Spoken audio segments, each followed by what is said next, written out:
Good morning and a blessed Sabbath everyone. So today is Saturday morning at nandito tayo ngayon sa NPUs. So inaantay natin yung aming mga kasama. So today is Saturday morning and dahil wala kaming invitation, as usual na ginagawa natin ay nag-church hopping. So nandito sa main sa aking likuran. Say hi main.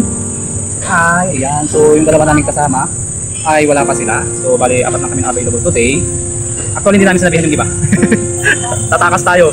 Ayun, hindi sila sinabihan kaya hindi nila alam nila na may church hopping kami pag wala kami invitation. Nga lang hindi namin sila in-inform na mag-church hopping kami today. Ayun. So dahil hindi pa namin napuntahan ang Sampaloc Church ay yun, napag-usapan namin na mag-church visit tayo doon.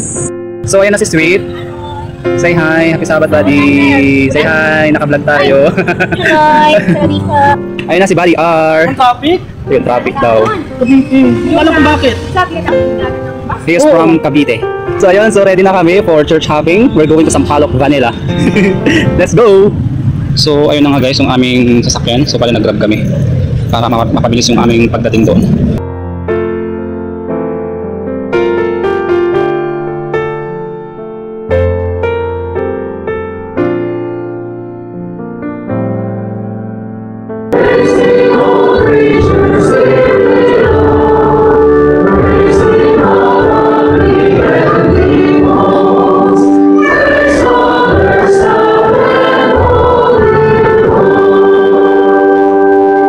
At pagkatapos nga namin mga kaibigan, mga kapatid na makinig ng salita ng Diyos, kami ay sobrang na-blessed at ito ay nakapagbigay sa aming spiritual na pagkain.